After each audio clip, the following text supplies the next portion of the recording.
प्रणाम सब गोटे के। हम शालिनी झा अहाँ सबके बीच उपस्थित छी एक सुंदर सन बजरंगबली के गीत लऽ कऽ। तो सुनू अहाँ सब सुंदर सन बजरंगबली के गीत।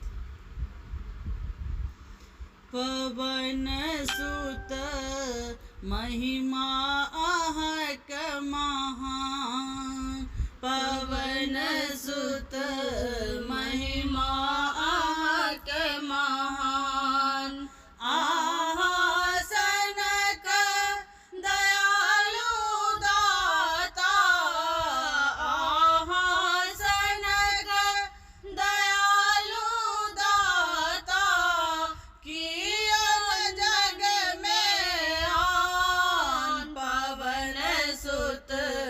महिमा अहाँक महान, पवन सुत महिमा अहाँक महान।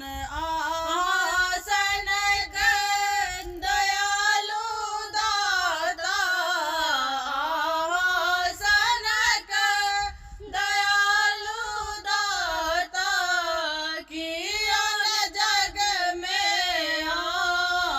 पवन सुत महिमा अहाँक महान, पवन सुत महिमा अहाँक महान। बर बर काज सवारल अहाँ, महावीर बलधारी। बर बर काज सवारल महावीर बलधारी। अतुलित बल के धाम अहाँ छी, राक्षस के संगारी। द्रोणागिरि उठा कानलो, द्रोणागिरि उठा कानलो।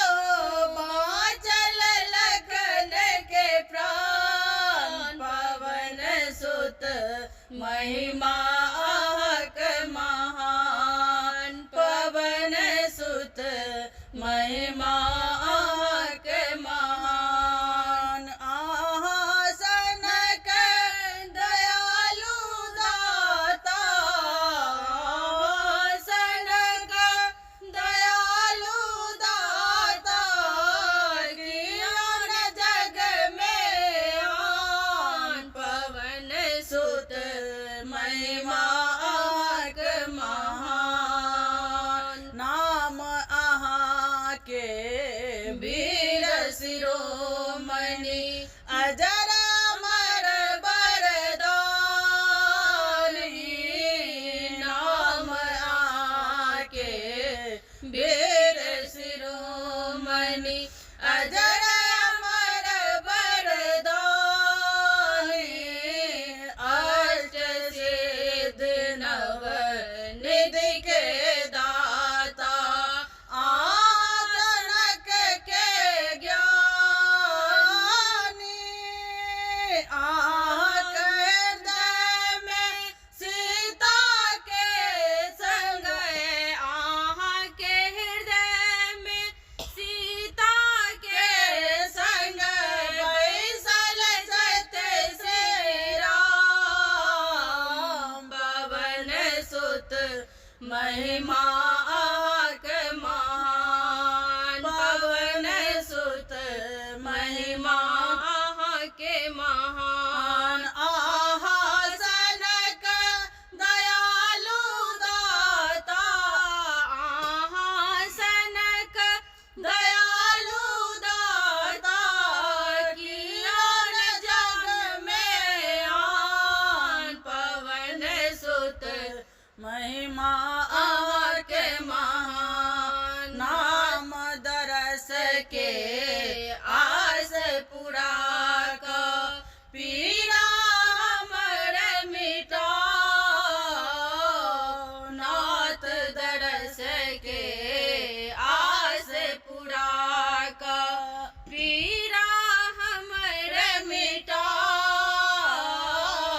संकट मोर लोचन हमरो सबटा संकट दूर भगाओ।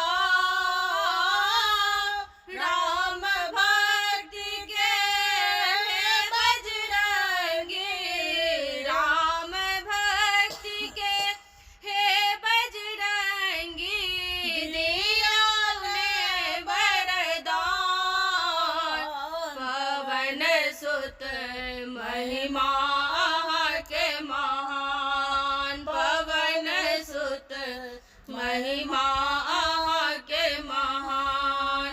आसन का दयालु दाता, आसन का दयालु दाता, कियान जग में आन। पवन सुत